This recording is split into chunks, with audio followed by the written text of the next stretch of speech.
So ఈ phase 2 లో వచ్చేసి what are the modules we have in digital market. Digital market లో ఏమేం మాడ్యూల్స్ ఉన్నాయి, ఇంత లైఫ్ చేంజింగ్ రిలేటెడ్ అంటున్నారు కదా, ఏం చేస్తాం మనం దీంట్లో అనేసి ఇక్కడ తెలుసుకుంటాం. ఇక్కడ ఏంటంటే 12కు పైగా 12+ మాడ్యూల్స్ అయితే మనకైతే ఉన్నాయి. 12+ మాడ్యూల్స్ గురించి ప్రతి ఒక్కటి కూడా నేనేంటంటే 1 to 1 అయితే మీకు తెలియచేస్తాను, ఎలా ఇవి పని చేస్తాయి అనేసి ఇక్కడ తెలియచేస్తా.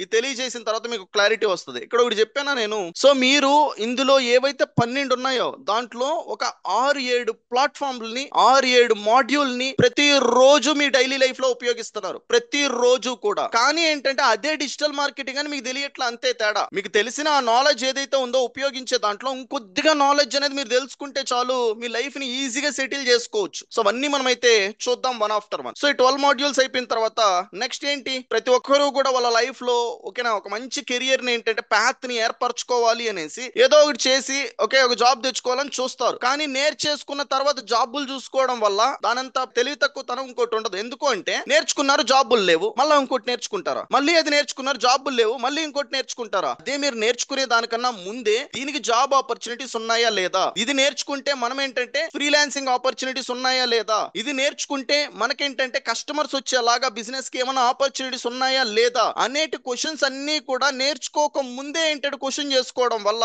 సో మీకంటే ఒక క్లారిటీ ఉంటది. ఈ మార్కెట్ ఎంత వరకు ఉంటది, 1 సంవత్సరం ఉంటదా, 2 సంవత్సరాలు ఉంటదా, 5 సంవత్సరాలు ఉంటదా, 10 సంవత్సరాలు ఉంటదా అని ఒక క్లారిటీ వచ్చినప్పుడు మనం నేర్చుకునే దానికి ఒక 2-3 మంత్స్ పట్టిన తర్వాత మనకి ఆపర్చునిటీలు ఉంటాయి కదా అని ఫస్ట్ మనకు క్లారిటీ ఉంటది.